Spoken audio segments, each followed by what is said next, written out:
All right, what's up, guys? I'm here with Miguel DSM. He's actually down from Inland Empire, and we're about to check out Harris's GSX. I believe it's a GSX. I think it is. It is. It's supposed to be badass, so I'm stoked to see it. I appreciate you inviting me to come check it out. Let's go. What's going on, man? Here we are. Thank you for inviting me, bro. Absolutely, man. Absolutely. So what's your Instagram handle? Harris 4G63. There we go. So I'll make sure. You don't have a YouTube, do you? No, I don't. But I'll make sure I'll put his description on his Instagram right below in the description. But, dude, yo, I don't even know if we should even be able to show it. I'm just gonna keep you guys over there. I'll be right back. Let me, actually, damn, man. This car right here, I had, right? Well, actually, my dad had 94. The build date on this thing is 11 of 94. He got it, did nothing with it, so it just sat forever. Because I was like, I don't want that car when I get to high school. I want a 300ZX twin turbo. That's all I want. And then, you know, come several years later when these things, I was like, wait a minute, I want this thing now. So, all right, here we go. Well, the good thing he didn't sell it, right? Yeah, absolutely, absolutely. So the funny thing is, this thing came off of the streets permanently. No more driving on the streets. I would say with 79,000 miles on it. Oh shit! Yeah, and that was it. So, and here it is.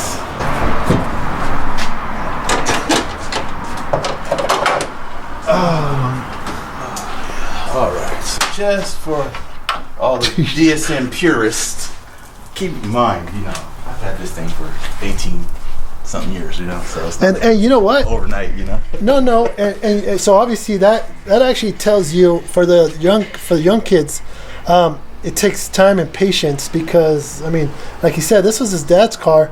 He didn't want it for his high school car. He wanted that 350Z, right? No, 300ZX. 300ZX. Sorry.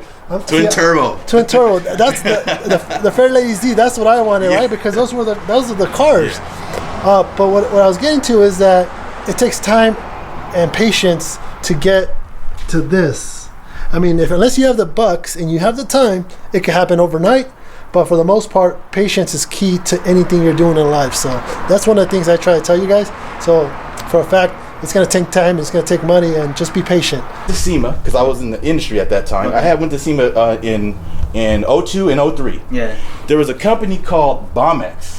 I'm not sure if you guys Bomex. Yeah, they used to make like body kits and all that stuff. Bomex. Okay. Yeah, Bomex. Yeah, okay. So I showed up with those guys because I had some friends that were working at that time, and Eclipse were everywhere.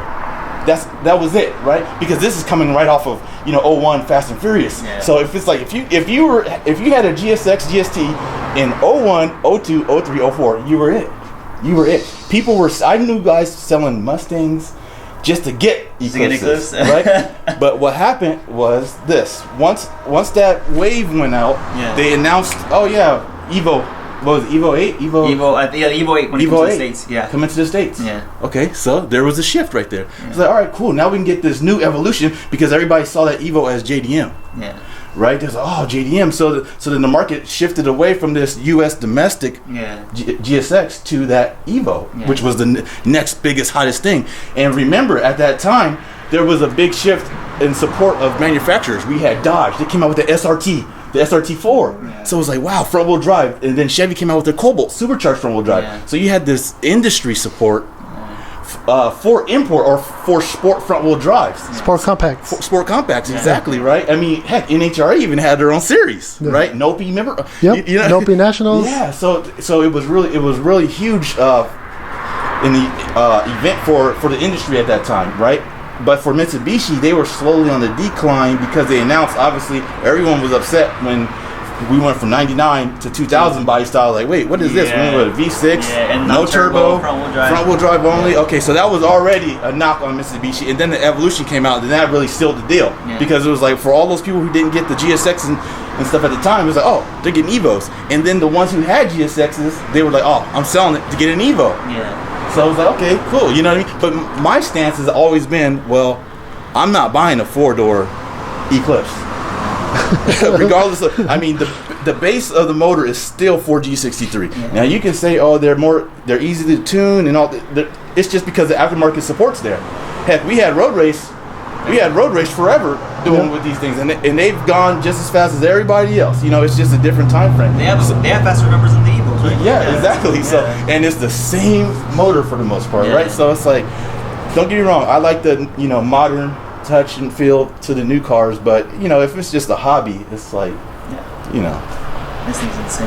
Yeah, but no, take a look. Yeah, take a look, man. You can see, I can give you the rundown on everything that's done to it. So basically, if you want to know what's going on with the head, the head is running BC stage 4 cams, high lift cams on these stage 4s. I want to say the lift's somewhere in a little over the 400s, actually well over 400s. Yeah. Duration's in the 220s, somewhere around there. Yeah. Super Tech 1 mil oversized valves, intake and exhaust, dual valve springs, titanium retainers, HKS cam gears, Grady timing belt, GT42. How many pounds of boost? Well, it's a GT42 custom compressor wheel, and it's a billet compressor wheel, so that's about all you get there. Shear fabrications, top mount manifold, tail wastegate. The block is actually a set of custom pistons that I came up with a buddy of mine. Yeah. I decided to increase the valve reliefs on the intake and exhaust because I wanted to run higher valve lifts. So I had Ross. So these are Ross. So they worked with me in designing a custom piston. And then also I have aluminum rods in here. Damn. Aluminum rods, stock Mitsubishi crankshaft. What about drivetrain? Drivetrain. This is a Shep Stage 4. Damn. Shep Stage 4 tranny. Rear differential. You'll love that. That's TRE Max Lock rear differential. It's the mechanical plates. Okay. Yeah. So for the slip, and then also it's running a 300M transfer case with the drive shaft shop stage 5 rear axles and drive shaft shop center drive shaft on Volt TE 37s on Hoosier QuickTime Pros. What time does it run? Well, right now we don't know yet. We'll see what this new setup's gonna do. What has it run before? Oh, this car has been 10s and it's been 9.7s. Wow, that's quick. So what do you projected? Oh, right here, I'm hoping if I can get into the 8s, mid 8s, I'll be happy with that. Be extremely excited about that. That's awesome, dude. This thing's gnarly. Yeah. So, but I mean, ETS front mount, 5 inches thick, 3.5 inch upper intercooler piping. TAL 50 mil blow-up valve, the standard stuff. Magnus Motorsports intake manifold. That's an AccuFab 90 millimeter throttle body. Nitrous NOS kit, 150 shot. Direct port. Damn.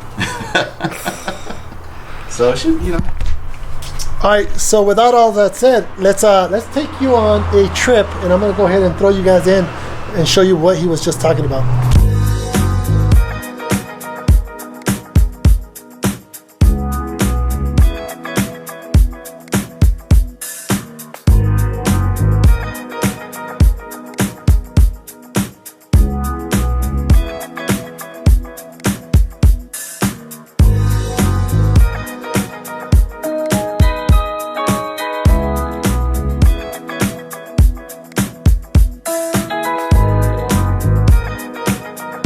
Everything. I wish you guys could have seen, like, when I was in school, I was doodling like Total Eclipse front mounts and like I was the hugest Total Eclipse fanboy, dead serious. And it was funny because when I used to walk to school, I would say, like, it was my 11th grade year. Yeah. There would be this. Remember the 99 GSX, but the purple colored one, right? Uh-huh. Like the dark purple. Yeah. So real clean. Yeah. 0 to 60. I actually found out it was Angel several years later, and I actually met him. But that was what kind of triggered me into getting into these GSX. I was like, because I'd be walking, they'd be like, oh, here comes that car again. I see him. Whoosh. Yeah. I'm like, what is that sound? The turbo sound. Yeah, I didn't even know what it was. That's what most people would be like, what the hell was that? and people wanted the turbo cars because of that. Yep, exactly. But only one specific blow-off valve sounded really clean. Would you think the gritty? That one right there. Gritty? Yeah, that's the one I have. That would make a special sound. Yes. Compared to any other one. I'm gonna put that one like right here. I'm gonna just open this up and just put it right there. just for the heck of it. Right, because it was Blitz. Blitz made one, but Blitz didn't sound. Blitz only sounded good on whatchamacallit from Award Masters. Remember his white MR2? Oh yeah, Joseph. He used to back in the day. Joseph used to have his white MR2. It had the dual hood scoops on the side. Oh, that thing was cool. His son has it now. Oh, he does. His son drives it. And I remember it says Max Boost on the license plates. There you go. And he used to have the Blitz ball valve, and that thing was so nice. Oh, his brother had the Integra with a candy red Integra with super taillights in it. I think I remember. The HKS blow valve sounds good too. It's more high pitched though. Yeah. I went through a few different ones. I had, like I said, when Apexy came out with theirs, they had this like twist set up. It was like kind of long, and you would twist it. Oh, okay. The Apexy blow valve, but it didn't make twist. Yeah, it was just like it would just went into this. Yeah, exactly. And then I did the Grady, the Tau. And let me see what else. Oh, I had the Blitz for a little bit, but I traded that because I didn't like it because it didn't make no sound. It was more like on my car it was like a whoosh, like just like a release of air. That was it. That's why I didn't really like that one too much. But bro, you're getting schooled. I'm new generation, man. You're getting schooled. That's awesome. It's cool to see, but see, you're even trying to get rid of that thing because see. So my reasoning for, I was like this guy because I had this one and then I got 3 after this one. Right? So then I was like, oh man, I was having so much fun. We were street racing, we were building these things, and then eventually it gets to the point where it's like, okay, it's getting to be a little too much because you can't. How many of these motors are you gonna build with complete setups financially, and also like the space too, right? So then my parents were like, you got too many cars in the car. You know what I mean? And then it's like, then you got to register all of them, and then it's like, how do you smog all of them? You know, so then it was like, all right, eventually I just said, and plus I was getting in too much trouble, so I said, I'm just cut down to this one, and I just stuck with just one, and I sold the other 3, so it was just like, although, don't get me wrong, I love my first gens, those were awesome, especially that Champagne one, that was nice, I love that car, but. Was it a 1GA or 1GB? No, A's only. I only do A's. Pop-up headlights? Okay, I feel you. I like pop-up headlights only. Too. That's it. Pop-ups only. Yeah. Yes. Car was, I'll just get it and I'll make it fast right away. But they didn't really understand a lot of the underlying issues that come along with this car. Right. When you start putting power to this car, okay, well, what are you going to do about the transmission?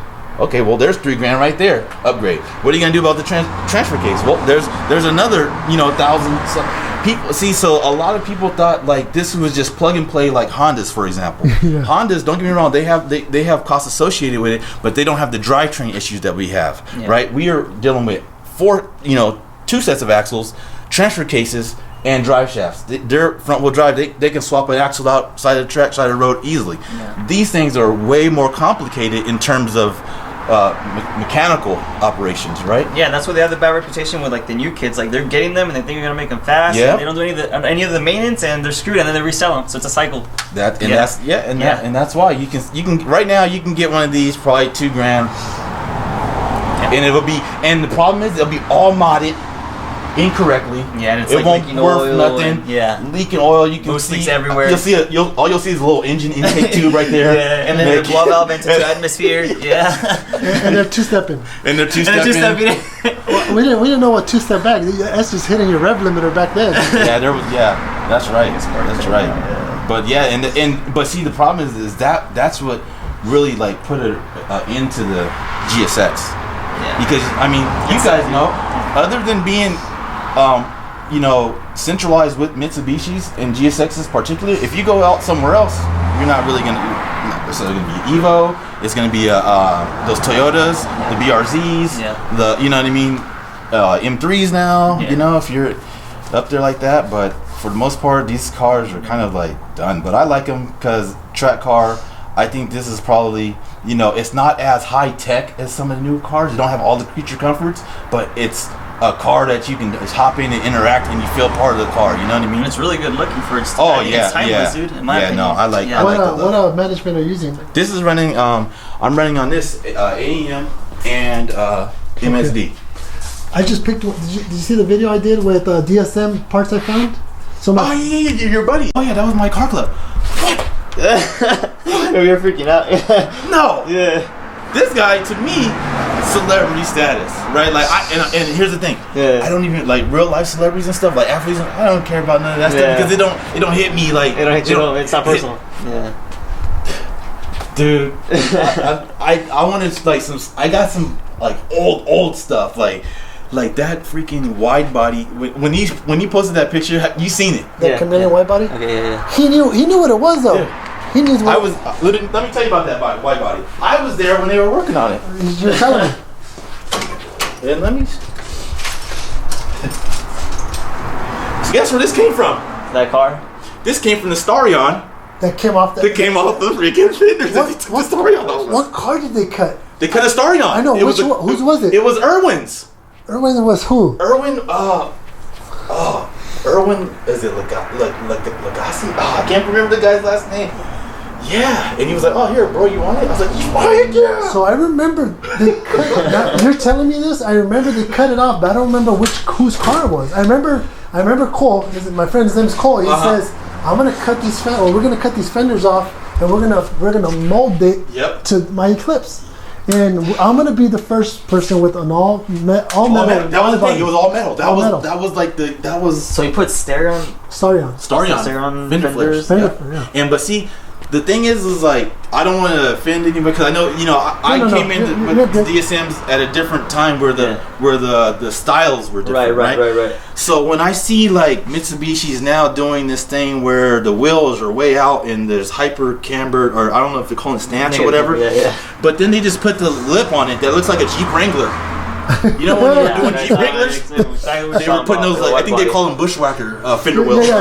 That's a brand, And I'm just like, what is this? Like, and then you look at that wide body Eclipse back in the day. He's like, dude, he was so far ahead of his time. His thinking, he was thinking away, innovator. To see it, and it didn't just like pop out and half the wheel is gone or exposed, and the body kit stops here, and just the wheels just hanging out there. No, dude, it was in. It flowed. What happened to that car? I don't know. I have no idea. I will. Dude, if I find that that car was in somebody's backyard, trying to buy it. The last I could be wrong. I could get a hold of him. I just don't talk to him. Yeah.